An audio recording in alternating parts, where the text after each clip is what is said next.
کامیاب ہوتے تھے، مگر کامیابی کے بعد انہوں نے کبھی ان غریب علاقوں کا رخ نہیں کیا جہاں پر پینے کے پانی کی قلت تھی، جہاں پر روڈیں نہیں تھی، جہاں پر بلدیہ کی طرف سے چلنے والے اسکول میں ٹیچر نہیں تھے، جہاں پر بلدیہ کی طرف سے چلنے والے اسپتالوں میں ڈاکٹر نرس دوائیں نہیں تھی۔ میرے عزیز دوستوں اور بزرگوں، میں ذمہ داری کے ساتھ آپ کے سامنے اس بات کو رکھ رہا ہوں کہ مجلس اتحاد المسلمین کے اراکین بلدیہ کی کامیابی کے بعد وہاں پر علاقوں میں، غریب علاقوں میں روڈ ڈالنے کا کام شروع ہوا۔ پینے کے پانی کا مسئلہ آج بھی ہے، مگر الحمدللہ کسی حد تک وہ طے ہو چکا، ختم ہو چکا۔ آج بھی وہاں پر جا کر دیکھیے کہ ڈرینیج کا کام ہو رہا ہے، اسپتال میں ڈاکٹرز برابر آ رہے ہیں، اسکول جو تھے بلدیہ کی طرف سے چلنے والے اورنگ آباد میونسپلٹی کی طرف سے، وہاں پر ہر روز ہمارے اراکین بلدیہ جا کر چیک کرتے ہیں، دیکھتے ہیں، پوچھتے ہیں، سوالات کرتے ہیں۔ اورنگ آباد کی بلدیہ میں کبھی برابر میٹنگ نہیں ہوتی تھی، کانگریس، شیو سینا، بی جے پی مل کر ایجنڈا طے کر لیتے تھی، مگر جب سے مجلس کے اراکین بلدیہ کامیاب ہوئے، اورنگ آباد کی بلدیہ میں اراکین بلدیہ آواز اٹھاتے ہیں کہ میرے وارڈ میں مجھے یہ کام ہونا چاہیے، اتنا بجٹ اگر منظور ہوا تو کہاں پر گیا؟ آج آپ جا کر دیکھ سکتے ہیں امراوتی اور شولاپور میں بھی مجلس اتحاد المسلمین کے اراکین بلدیہ کامیاب ہوئے۔ میرے عزیز دوستوں اور بزرگوں، میں آپ سے ہی گزارش کرنے آیا ہوں کہ آج آپ کے اس بلدیہ میں، بھیونڈی میں اتنا بڑا بجٹ ہے، آخر وہ بجٹ کہاں پر چلا جاتا ہے کسی کو اندازہ نہیں ہوتا۔ کانگریس کے اراکین بلدیہ کامیاب ہوئے، سماجوادی پارٹی کے کامیاب ہوئے، بی جے پی اور شیو سینا کے کامیاب ہوئے، مگر بتائیے میرے عزیز دوستوں اور بزرگوں، جراثیم کی دواؤں پر 10 کروڑ روپئے خرچ کیے گئے، مگر وہ 10 کروڑ کہاں چلے گئے نہیں معلوم۔ جراثیم تو ختم نہیں ہوئے، مگر یہ جو لوگ پیسہ خرچ کرنے کے نام پر خود ایک جراثیم بن چکے ہیں، نہ جراثیم ختم ہوئے بلکہ تمام اراکین بلدیہ ان کی جیبوں میں پیسے جا چکے ہیں۔ میرے عزیز دوستوں اور بزرگوں، پرائمری ہیلتھ سینٹر میں آپ دیکھیے کہ 2 کروڑ 90 لاکھ کے قریب 13,32,000 کی دوائیں خریدی گئی، مگر نہیں معلوم وہ پرائمری ہیلتھ سینٹر میں دوائیں کس کے پاس چلی گئی۔ پینے کے پانی کی قلت ہے بھیونڈی میں، اور یہاں پر 60 کروڑ 30 لاکھ خرچہ کیا گیا، آج بھی آپ کے علاقوں میں پانی دستیاب نہیں ہے۔ بتائیے جب 60 کروڑ 30 لاکھ روپئے خرچہ کیے گئے، اس کے باوجود بھی بھیونڈی میں اگر پانی نہیں آتا تو کیا اس کے ذمہ دار وہ کانگریس اور سماجوادی پارٹی کے اراکین بلدیہ نہیں ہے، جن کی منہ میں زبان تو ہے مگر ان کی زبان نہیں کھلتی بھیونڈی کے بلدیہ کے گلاس میں؟ نہیں معلوم وہ کون سے گھاٹ کا پانی پی کر عوام کی تکلیف کو بھول جاتی ہے۔ میرے بھائی آپ دیکھیے کہ آپ نے پانی کا ٹیکس دیا، 11 کروڑ 30 لاکھ روپئے آپ نے دیے، مگر بتائیے ہر گھر کو کم سے کم 140 لیٹر پانی ملنا، مگر وہ پانی آپ کو دستیاب نہیں ملتا۔ آپ اندازہ لگائیے کہ سڑکوں کی دیکھ بھال کے لیے 2 کروڑ 15 لاکھ 50,000 روپئے خرچ کیے گئے۔ میں یہ جاننا چاہتا ہوں کہ آخر کون سی روڈ پر یہ پیسہ خرچہ کیا گیا؟ یہاں پر روڈ تو چھوڑیے، روڈ نام کی کوئی چیز نظر نہیں آتی بھیونڈی میں۔ بتاؤ کانگریس اور سماجوادی پارٹی کے لوگوں، تم کو عوام نے ووٹ ڈال کر کامیاب کیا، اور رائٹ ٹو انفارمیشن میں یہ معلوم ہوتا ہے کہ 2 کروڑ 15 لاکھ 50,000 روپئے روڈ کی دیکھ بھال کے لیے خرچہ کیے گئے۔ میں آپ کو جان کر حیرت ہوگی کہ 5 سال میں بھیونڈی میں 9 کروڑ 6 لاکھ روپئے کی گرانٹ منظور ہوئی صرف روڈوں کی مرمت کے لیے، مگر نہیں معلوم کس کے گھر کی مرمت ہوئی، بھیونڈی کی عوام کو یہ تو تمام سہولتیں نہیں ملی۔ میرے عزیز دوستوں اور بزرگوں، یہی چیزیں ہیں جس کی آواز آج بھیونڈی کے اراکین بلدیہ کو اٹھانا پڑے گا۔ ماضی میں آپ نے کانگریس کو، سماجوادی کو اور مختلف امیدواروں کو کامیاب کیا۔ یہ آپ کا حق ہے، یہ آپ کو جاننا چاہیے کہ آپ ووٹ جس کو ڈال رہے ہیں وہ آپ کا نمائندہ بن کر جائے، اور پوچھے جا کر بھیونڈی کے بلدیہ میں کہ جب 9 کروڑ کی گرانٹ آئی تو پھر میرے وارڈ میں روڈ کیوں نہیں بنی؟ جب 2 کروڑ روپئے پانی کے لیے صرف ہوئے تو بتاؤ پھر میرے گلی میں پانی کیوں نہیں آتا؟ آپ بتائیے، اسکولوں کے لیے کارپوریشن کے زیر اہتمام 102 پرائمری اسکول چلتے ہیں، 11 سیکنڈری اسکول چلتے ہیں۔ اس کا بجٹ 28 کروڑ روپے منظور ہوا، جس میں سے 20 کروڑ 40 لاکھ سیکنڈری اسکول کے لیے ہوئے۔ آپ بتائیے، اتنا پیسہ یہاں پر ہے اور جس مقصد کے تحت پیسہ سینکشن ہوتا ہے اس پیسے کو کہاں کدھر چلا جاتا ہے؟ میرے عزیز دوستوں اور بزرگوں، آپ مجلس اتحاد المسلمین کے اراکین بلدیہ کو کامیاب کریے۔ میں آپ سے وعدہ کر رہا ہوں کہ انشاءاللہ تعالی یہ جو پینے کے پانی کا مسئلہ ہے، روڈ کا مسئلہ ہے، پرائمری ہیلتھ کیئر سینٹر کا مسئلہ ہے، ہائی اسکول اور سیکنڈری اسکول کا مسئلہ ہے، یہ اس وقت طے ہوں گے جب صحیح معنوں میں آپ کے نمائندے وہاں پر جا کر کامیاب ہو جائیں گے۔ مگر افسوس اس بات کا ہے کہ جو لوگ کامیاب ہو کر گئے، انہوں نے کبھی بھی عوام کے مسائل کو حل کرنے کی ترجیح اس کو نہیں بنایا۔ ان کی پرائرٹیز میں بات شامل نہیں تھی کہ عوام کے جو مسائل ہیں اس کو حل کیا جا سکے۔ مگر آج جب مجلس اتحاد المسلمین الیکشن میں حصہ لیتی ہے تو مخالفین مجلس اتحاد المسلمین الزامات مجلس کے اوپر لگاتی ہیں۔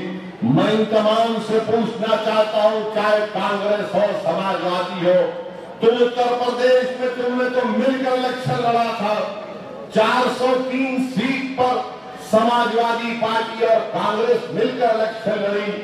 بتاؤ، میں تو صرف 27 سیٹ پر الیکشن لڑا، مان لو کہ 27 سیٹ چھوڑ دو تو بتاؤ 370 سیٹ پر تمہارا کیا حال ہوا؟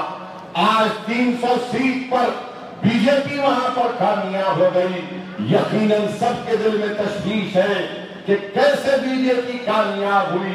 میں آپ کو بتاتا ہوں کیسے بی جے پی کامیاب ہوئی۔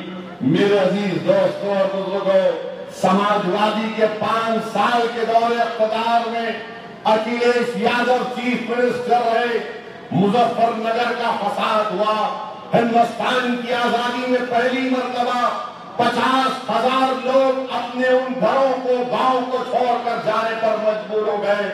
آزادی کے بعد آج تک اتنے بڑی تعداد میں لوگ اپنے گھر کو نہیں چھوڑ کر گئے۔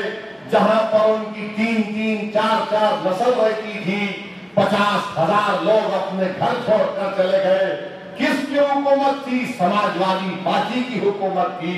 آج سماجوادی پارٹی کے اسی دور اقتدار میں مظفر نگر کے فسادات میں 90 لوگ کی جانیں چلی گئیں، اس میں کئی خواتین کی عصمت ریزی کی گئی، اس میں ایسی 10 مسلم خواتین تھیں جنہوں نے بہادری کا مظاہرہ کرتے ہوئے سپریم کورٹ کو جا کر کہا کہ ہم سے انصاف کرو، ہماری عزت روکی گئی۔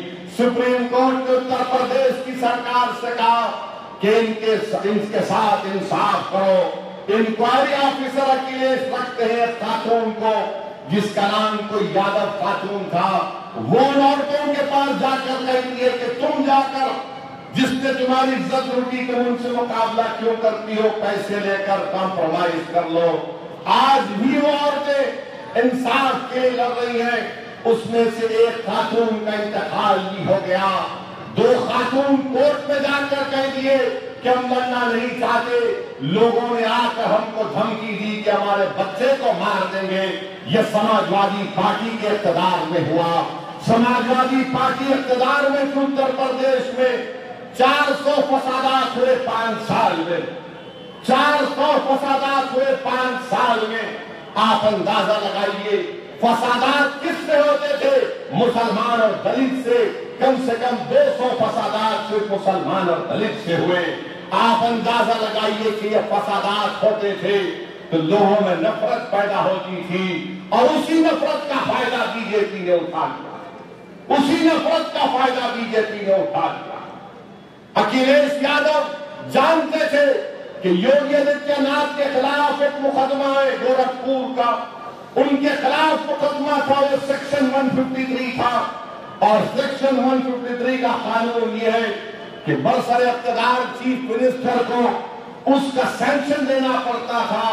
اکھلیش یادو نے یوگی آدتیہ ناتھ کے خلاف کیس چلانے کی اجازت نہیں دی. 5 سال اس فائل کو اٹھا کر اپنے پاس رکھا. آج یوگی آدتیہ ناتھ چیف منسٹر بن گئے تو ان کی حکومت کورٹ میں جا کر کہتی ہے کہ نہیں، یوگی آدتیہ ناتھ کے خلاف مقدمہ نہیں چلے گا. بتائیے کیا اکھلیش اور سماجوادی پارٹی کیوں اگر یوگی آدتیہ ناتھ کے خلاف کیس نہیں چلانا چاہتی؟ سیکولرزم کی دہائی دینے والوں بتاؤ تم نے کیوں روک کے رکھا؟ آج یوگی آدتیہ ناتھ کے کیبنٹ میں جتنے وزیر ہیں وہ مظفر نگر کا مقدمہ ان پر ہے. یہ سینکشن نہیں دیا ان پر مقدمہ چلانے کے لیے. بڑی بڑی باتیں کی سماجوادی پارٹی نے کہ ہم ایسا کریں گے، مسلمانوں کے لیے ایسا کریں گے. میرے بھائی، میں اتر پردیش میں کتنے دن رہا. اتر پردیش میں میں اپنی گاڑی میں 19,000 کلومیٹر کا سفر طے کیا. اتر پردیش میں 19,000 کلومیٹر کا میں نے سفر کیا. جہاں جہاں گیا میں نے دیکھا کہ کوئی کام نہیں ہوا. فیروز آباد کو گیا تو جہاں پر فیروز آباد ساری دنیا میں مشہور ہے، کانچ کا کام ہوتا ہے، وہاں پر کچھ نہیں کیا. مراد آباد کو گیا جہاں پر اتنا بڑا براس کا کام ہوتا ہے، کچھ کام نہیں ہوا. علی گڑھ کو گیا جہاں پر تالوں کا کام ہوتا ہے، سماجوادی نے برباد کر دیا اس کو. آج یہ لوگ کہتے ہیں کہ فرقہ پرستی سیکولرزم کی بات کر رہے ہیں. ارے سماجوادی پارٹی کے ذمہ داروں، میں تم کو چیلنج کر رہا ہوں، تمہارا کسی مقام پر مجھ سے بحث کر لو. میں اکھلیش یادو کا چٹا بٹا کھولنے کو تیار ہوں. تم نے میدان تیار کیا بی جے پی کی کامیابی کے لیے. تم نے میدان تیار کیا، تم نے زمین کو تیار کیا کہ بی جے پی وہاں پر کامیاب ہو جائے. آج اڈوانی کے اوپر، مرلی منوہر جوشی کے اوپر کانسپریسی کا مقدمہ سپریم کورٹ کے بولنے پر چلتا ہے. اکھلیش یادو صرف ایک جیو کو جاری کرتے جس کو مہاراشٹر میں جی آر کہتے ہیں، ایک جی آر جاری کر دیتے تو مقدمہ شروع ہو جاتا تھا. وہ نہیں شروع کیے. آج مجلس الیکشن لڑ رہی ہے بھیونڈی میں تو الزامات لگائے جاتے ہیں. کتنے مسلمان ملے تھے سماجوادی کے پاس، ایک میں ہمت نہیں ہوئی. پورے اتر پردیش کے اسمبلی میں قریب 70 مسلم ایم ایل اے تھے، جس میں سے 40 یا 45 سماجوادی کے پاس تھے. کسی ایک ایم ایل اے میں اتنی ہمت نہیں تھی کہ مظفر نگر کو جا کر جس کا گھر اجڑ گیا، جس بہن کی عزت لوٹی گئی، جو بچے یتیم ہو گئے، ان کے سر پر ہاتھ رکھ سکے. کسی ایک میں ہمت نہیں تھی. دادری میں اخلاق کو مارا گیا، ایک مسلم ایم ایل اے نہیں گیا اس کا دادری کو. میں گیا دادری کو. کیوں نہیں گیا؟ چیف منسٹر نہیں گیا، اکھلیش نہیں گئے دادری کو. مرنے والوں کو اب لکھنؤ کو بلایا. دادری نے اخلاق کی بیوہ کو لکھنؤ بلایا. ارے جس کی آنکھ کے سامنے اس کے شوہر کو مار دیا گیا، جس بیٹی کے سامنے اس کے باپ کو مار دیا گیا، تمہارا کام تھا کہ تم دوڑ کر جاتے، تم نہیں گئے. ایک مسلم ایم ایل اے نہیں گیا. 400 مقامات پر فساد ہوا، کہیں پر نظر نہیں آئے. میرے عزیز دوستوں اور بزرگوں، ہماری بدبختی یہ رہی، ہم مسلمانوں کی بدبختی یہ ہے کہ ہمیشہ سمجھتے کہ شاید سماجوادی ہماری مدد کرے گی، شاید کانگریس ہماری مدد کرے گی. مجھے سیاسی زندگی کا اتنا تجربہ نہیں ہے، مگر جتنا تجربہ ہے اس بنیاد پر آپ سے کہہ رہا ہوں. بلکہ آپ سے نہیں، میں مخاطب ہوں سارے ہندوستان کے میرے غریب اور مظلوم عوام سے، چاہے دلت ہو یا مسلمان ہو.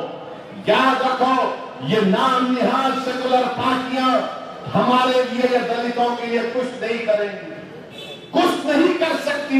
یہ صرف ڈراتی ہم کو کہ اگر ووٹ نہیں ڈالو گے تو تمہاری مسجد کو خطرہ ہے، ووٹ نہیں ڈالو گے تو تمہارے جان کو خطرہ ہے. ارے آخر کب تک ہم اپنے ڈر ڈر کر ان کو ڈالتے رہیں گے؟ بتاؤ سماجوادی نے کیا کیا نہیں ظلم کیے وہاں پر. آپ کو معلوم میرے بھائی 5 سال اکیلیس کی حکومت تھی سماجوادی کی. تعلیم کا معیار کیا تھا؟ سارے ہندوستان میں مسلمانوں کا لٹریسی ریٹ فراانگی کا تناسب 5% بڑا. اتر پردیش میں مائنس ہو گیا، اتر پردیش میں مائنس ہو گیا. اور سماجوادی پارٹی الزام لگاتی ہے کہ مجلس الیکشن کیوں لڑ رہی ہے. کیوں بھائی کیوں نہیں لڑ سکتے الیکشن؟ ہم الیکشن لڑنا میرا دستوری حق ہے اور الیکشن لڑتا رہوں گا میں انشاءاللہ تعالی. میں آپ کو بار بار کہہ رہا ہوں ڈالنے کا اختیار تو آپ کا ہے، مگر اگر آپ یہ سمجھ رہے کہ یہ سیکولر پارٹی ہے اور مجلس فرقہ پرست ہے، میرے بھائی میں جو کچھ ہوں وہ تمہارے سامنے ہوں، میں جو کچھ ہوں وہ تمہارے سامنے ہوں. جو میری سینے میں ہے، جو میرے دل میں ہے، وہ میری زبان پر ہے. میں اندر ایک ہوں باہر نہیں ہوں. میں تمہارے سامنے کہہ رہا ہوں کہ ہاں میں مسلمان اور دلت کے سیاسی انصاف کے لیے لڑ رہا ہوں. سیکولرزم کے معنی مجھے کوئی آج تک نہیں بتا سکا. کیا سیکولرزم کا مطلب یہ ہے کہ مظفر نگر میں پٹ جاؤں، ختم ہو جاؤں؟ سیکولرزم کا مطلب یہ ہے کہ 400 فسادات ہو جائے اور میں آواز نہ اٹھاؤں؟ کیا سیکولرزم کا مطلب یہ ہے کہ مراد آباد میں براس کا کاروبار میرا ختم ہو جائے میں آواز نہ اٹھاؤں؟ کیا سیکولرزم کا مطلب یہ ہے کہ تمام پاور لوم انڈسٹری ختم ہو گئی اتر پردیش میں؟ جا کر پوچھو انصاری بھائیوں سے کہاں گیا پاور لوم کا معاملہ؟ مگر اکیلیس نے کہا تھا کہ ہم برقی دیں گے. وہ بلا کے پوچھو ان انصاری بھائیوں سے کہ کیا اکیلیس نے اس اپنا وعدہ پورا کیا تھا؟ میرے عزیز دوستوں اور بزرگوں، اور اتر پردیش میں بی جے پی کی کامیابی کی ایک اور وجہ یہ تھی کہ ہم عصبیت کا شکار ہو گئے. ہم عصبیت کا شکار ہو گئے، ہم مسلکی اختلافات کا شکار ہو گئے. کسی نے کہا کہ ہاں میں اللہ اس کے رسول کو تو ماننے والا ہوں مگر میں انصاری ہوں. کسی نے کہا کہ ہاں میں توحید کا اقرار کرنے والا ہوں مگر میں پٹھان ہوں. کسی نے کہا کہ ہاں میں اشہد ان لا الہ الا اللہ و اشہد ان محمد رسول اللہ کہنے والا ہوں مگر میں سید ہوں. میرے عزیز دوستوں اور بزرگوں، جب دشمن مقابلے کے لیے آیا تو اس نے یہ نہیں دیکھا کہ سامنے سید ہے یا انصاری ہے یا شیخ ہے یا پٹھان ہے. اس نے کہا یہ دشمن ہے، اس سے مقابلہ کرو. اور ہمارا معاملہ یہ تھا کہ میں اپنے آپ کو خانوں میں بانٹ دیا. یہی نتیجہ تھا اتر پردیش کا. میں پکارتا رہا اتر پردیش میں، پکارتا رہا، بولتا رہا. دیکھو سمجھو میری اس بات کو. جو باشعور تھے انہوں نے سمجھا، مگر سب نے ایک ہی بات کہی، اسد صاحب اب کے بعد بی جے پی کو ہرانا ہے. میں نے کہا ہراؤ، کون روک رہا ہے آپ کو؟ مگر کیا تم یہ سمجھ رہے ہو کہ تمہارے ووٹ سے بی جے پی ہار جائے گی؟ تو کہا کہ نہیں ہار جائے گی. میں نے کہا میری بات کو یاد رکھنا، میں تم سے کہہ رہا ہوں کہ اپنے نمائندوں کو کامیاب کرو. اگر 8-10 MLA کامیاب ہو گئے اتر پردیش کی ویدھان سبھا میں جائیں گے، لڑیں گے ان دو وقت کے نمرود اور فرعونوں سے. سب نے کہا ایک موقع دے دو. میں نے کہا مبارک ہو آپ کو، مگر میں میری اپنی آنکھوں سے دیکھ رہا ہوں، مجھے نظر آ رہا ہے کہ تم نہیں روک پاؤ گے. مگر اس لیے میرے عزیز دوستوں اور بزرگوں، ہر محاذ پر ہم کو ناکامیاں مل رہی ہیں. ذرا ہم کو اپنا محاسبہ بھی کرنا پڑے گا، تجزیہ کرنا پڑے گا کہ آخر ہم نے کیا پایا اور کیا کھویا. میرے بھائی، ہمارے ملک کو آزاد ہو کر 70 سال کا عرصہ ہو چکا، اور کیا ہماری ذمہ داری صرف یہی ہے کہ ہم اس ملک کو سیکولر رکھیں؟ کیا ہماری ذمہ داری یہی ہے کہ ہم اس سیکولرزم کے سپاہی بن کر رہیں؟ بتاؤ پھر دوسرے لوگ کہاں چلے گئے؟ میں آج آپ کے سامنے اپنی دل کی بات کر رہا ہوں، مجھے معاف کر دینا. ہندوستان کے ایک مشہور تھنک ٹینک ہے جس کا نام دلی میں ہے، CSDS اس کا نام ہے۔ CSDS نے اسٹڈی کی اور بڑی مشہور اسٹڈی کی اور کہا کہ ہندو جو ہمارے بھائی ہیں ان میں صرف 15% لوگ، صرف 15% مسلمانوں کو وہ دیش بھکت سمجھتے ہیں۔ CSDS کی اسٹڈی ہے کہ only 15% Muslims, Hindus believe that only 15% Muslims are patriotic. بتاؤ آپ ہم کیا کریں؟ اب ہم نے جنہ کو ٹھوکر ماری، ہم نے کہا ہندوستان ہمارا ہے، ہم نے فسادات کو دیکھا، اپنی ہر چیز کو لٹتا ہوا دیکھا، تباہی اور بربادی کو دیکھا، اپنے گھر کو اجڑتا ہوا دیکھا، اپنے بچوں کو یتیم ہوتا ہوا دیکھا، مگر ہندوستان سے ہم نے غداری نہیں کی۔ ہماری آنکھوں کے سامنے ہماری مسجد کو شہید کر دیا گیا، مگر ہم نے کہا کہ نہیں، ہندوستان سے ہم غداری نہیں کریں گے۔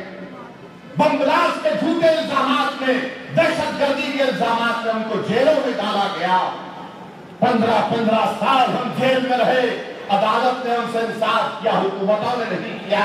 ہم نے کہا نہیں، ہندوستان ہمارا وطن ہے۔ کیا کیا ہم نے ظلم نہیں سہا، بھیونڈی کا فساد دیکھا، ملیانہ کا فساد دیکھا، بمبئی کا فساد دیکھا، مالیگاؤں کا بم بلاسٹ دیکھا، ٹرین کا بم بلاسٹ دیکھا، سب چیز ہم نے برداشت کی، مگر ہم نے کہا ہندوستان ہمارا وطن ہے۔ آج CSDS کی اسٹڈی یہ کہتی ہے میرے بھائی کہ ہمارے ہندو بھائی صرف 15% مسلمانوں کو پیٹریاٹک دیش بھکت سمجھتے ہیں۔ اب بتاؤ پھر سیکولرزم کہاں گیا؟ کہاں گیا سیکولرزم؟ پوچھو اپنے آپ سے۔ یہ اسٹڈی کہہ رہی ہے CSDS کی، جب میں اسٹڈی پڑھا 2 دن تک میں سو نہیں سکا، تکلیف ہوتی تھی مجھے نظارے میرے دماغ میں آتے تھے کہ ہم نے سن 47 میں کیا تھا۔ ہم نے جنا کو نہیں مانا، ہم نے کہا ہندوستان ہمارا وطن ہے، ہم نے سب کچھ قربان کیا۔ آج ہمارے بچوں کو پڑھائی کے لیے اسکول نہیں ہے، آج ہمارے محلوں میں پینے کا پانی نہیں ہے، آج ہمارے گھروں میں گرستان میں روڈ نہیں ہے، مگر اس کے باوجود بھی صرف 15% ہم کو دیش بھکت سمجھ کے۔ ارے جاگو، اٹھو، میری بات کو سمجھو۔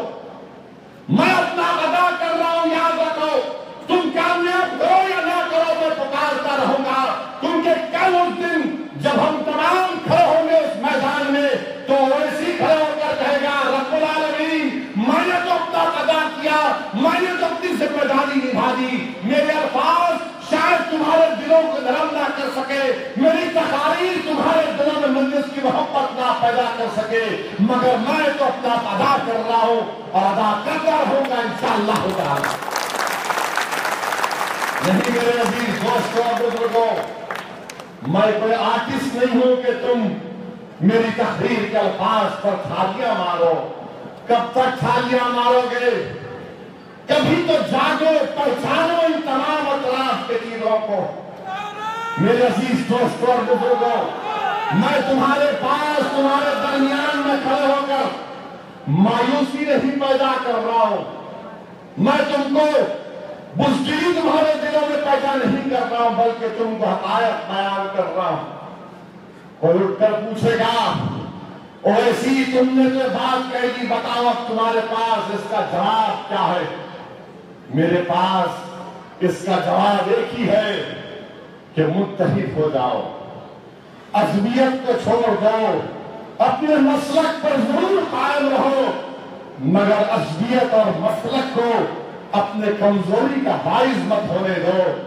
یاد رکھو، جب سب لوگ ایک ہو کر مودی کو کامیاب کر رہے، کیا آپ مجلس کو کامیاب نہیں کر سکتے؟ کیا مجلس کے امیدواروں کو کامیاب نہیں کر سکتے؟ میرے بھائی، کانگریس کیا کرے گی؟ کانگریس اب کچھ نہیں کر پائے گی، کانگریس میں اب دم خم نہیں ہے۔ اب شاید دنیا کے ایک مشہور حکیم کو پکڑنا پڑے گا اور کہنا پڑے گا کہ بھائی اس میں کچھ جان ڈالو، کچھ خمیرہ بنا، حکیم صاحب کچھ دوا دو تاکہ اس میں کچھ حرارت پیدا ہو جائے اس مردہ جسم میں۔ کانگریسی نے برباد کیا نا، تم نے کانگریس کا ساتھ کیا، کیا کیا نہیں کیا تم نے کانگریس کے لیے؟ کبھی اپنے بچوں کی طرف نظر اٹھا کر دیکھو۔ میں ہمارے بزرگوں سے ہاتھ جوڑ کر کہہ رہا ہوں کہ آپ نے اپنی زندگی گزار دی، اب ان بچوں کو دیکھو، ان کا مستقبل دیکھو، اپنے گھر کے سامنے کی روڈ کو دیکھو، اپنے گھر میں صاف پانی آتا نہیں آتا دیکھ لو، کیا تمہارے پاس اسکولوں میں ٹیچر ہے یا نہیں ہے دیکھ لو۔ ارے کب تک تم ان کا ساتھ دو گے ڈر ڈر کر؟ نہ مودی سے ڈرنا ہے، نہ کانگریس ہماری مجبوری ہے۔ کل تک کوئی متبادل نہیں تھا، آج متبادل مجلس اتحاد اور مسلمین ہے۔ ہندوستان نہ مودی کا ہے نہ کانگریس کا ہے، ہندوستان نہ اویسی کا ہے نہ ٹھاکرے کا ہے، ہندوستان اگر ہے تو ہندوستانیوں کا ہے۔ اور سنو میری اس بات کو، ہم یہاں پر کرایہ دار نہیں ہیں، ہم یہاں پر کرایہ دار نہیں ہیں، ہم یہاں پر کانگریس یا سماجوادی کے غلام نہیں ہیں۔ ہم اپنے مقدر کے فیصلے ہم خود کر سکتے ہیں۔ اللہ نے ہم کو اتنی طاقت دی ہے، اللہ نے ہم کو اتنا شعور دیا ہے۔ تم اگر مودی کی الیکشن کی کامیابیوں کو دیکھ کر ڈر رہے ہو تو مت ڈرو، اتر پردیش کی کامیابیوں کو دیکھ کر اگر تم ڈر رہے تو مت ڈرو، میری بات کو سنو۔ ہاں ظلم ہو رہا ہے، کل جو ہوا جھارکھنڈ میں ہوا، میں کیا کہہ سکتا ہوں؟ محمد نعیم کی تصاویر میرے آنکھ میں آج بھی ہیں۔ کل سے میں ٹی وی پر دیکھا، ہمارے جمشید پور کے ذمہ داروں نے فوٹو بھیجائی، نعیم کو اتنا مارا۔ کون تھے مارنے والے وہ لوگ؟ یہ وہی لوگ تھے جو مودی کے پیغام سے متاثر ہو گئے تھے۔ حکومت بی جے پی کی ہے، نعیم بھیک مانگ رہا ہے، نعیم کے سامنے دو کو مار دیا گیا تو نعیم بھیک مانگ رہا ہے، چہرہ خون میں لطف ہے، نعیم کے کپڑے جسم سے پھٹے، نعیم بھیک مانگ رہا ہے، کہہ رہا ہے کہ دیکھو ہم تو جانور خریدنے جا رہے تھے، ہم بچوں کی چوری کرنے کے لیے نہیں جا رہے تھے، مگر ظالموں نے اتنا مارا نعیم کو، نعیم کے ساتھ دیگر دو لوگ بھی مر گئے۔ بتاؤ میرے بھائی، کیا کوئی آواز اٹھائے گا؟ نہیں اٹھائے گا؟ کیا ہم خاموش رہیں گے؟ کیا ہم اپنے گھروں کے اندروں میں صرف آنسو بہائیں گے ڈر ڈر کر اپنے بچوں کے چہروں کو دیکھ کر کے ان کا کیا ہوگا؟ میں تم سے کہہ رہا ہوں ڈرنے کی ضرورت نہیں ہے۔ اور کیا کہا تھا رب العالمین نے کہ نہ سست ہو نہ غمگین ہو، یاد رکھو تم ہی غالب ہوگے اگر تم اللہ کے نیک بندے ہو۔ میرے عزیز دوستوں اور بزرگوں، ڈرنے اور گھبرانے کی ضرورت نہیں ہے، نہ گھبراہٹ کو نہ سستی پیدا ہونے کی ضرورت ہے۔ آج ہم ہی غالب ہوں گے انشاءاللہ تعالی۔ میرے عزیز دوستوں اور بزرگوں، آج حالات اور وقت کا تقاضا یہ ہے کہ ہم متحد ہو جائیں۔ یہی کانگریس کی وجہ سے، انہی کی پالیسیز کی طرف سے ہمارے پاور لوم کی انڈسٹری برباد ہو گئی۔ آج پاور لوم کی انڈسٹری کی میٹنگ ہوئی تھی پچھلے سال دلی میں، کون تھا میٹنگ میں؟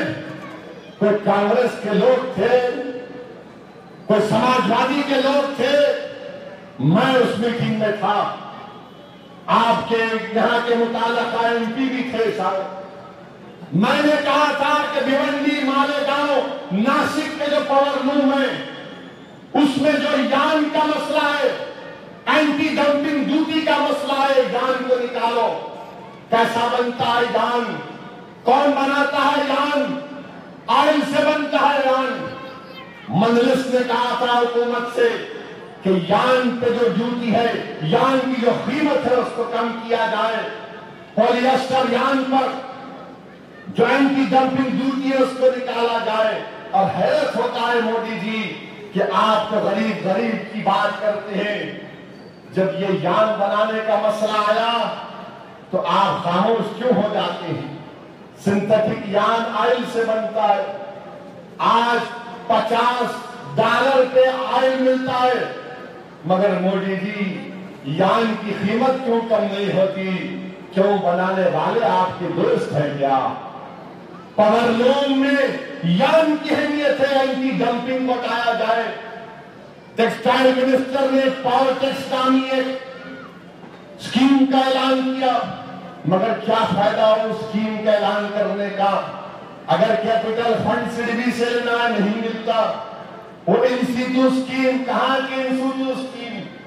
میرے عزیز دوستوں اور بزرگوں، اگر یہاں سے مجلس کراچی بلدیہ کو آپ کامیاب کریں گے، میں آپ سے وعدہ کر رہا ہوں کہ بھیونڈی کی بلدیہ میں مجلس کراچی بلدیہ جا کر کہیں گے کہ پاور لوم انڈسٹری کے لیے جو مدد ان کو درکار ہے اس کے لیے بجٹ منظور کروائیں گے تاکہ پاور لوم کی انڈسٹریوں میں کچھ جان آ سکے۔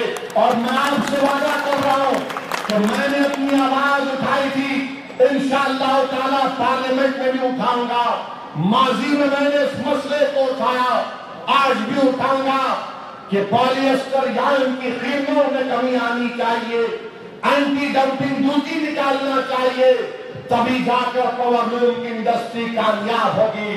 ہندوستان میں ایگریکلچر کے بعد اگر کوئی نوکری دیتا ہے تو پاور لوم کی انڈسٹری دیتی ہے۔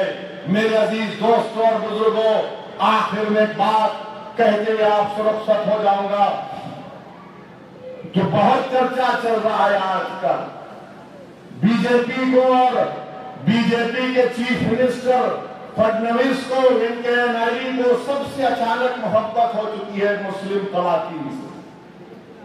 سب کہتے ہیں کہ نہیں، ٹرپل طلاق ختم ہونا چاہیے۔ کل میں ایک ٹی وی پروگرام میں تھا،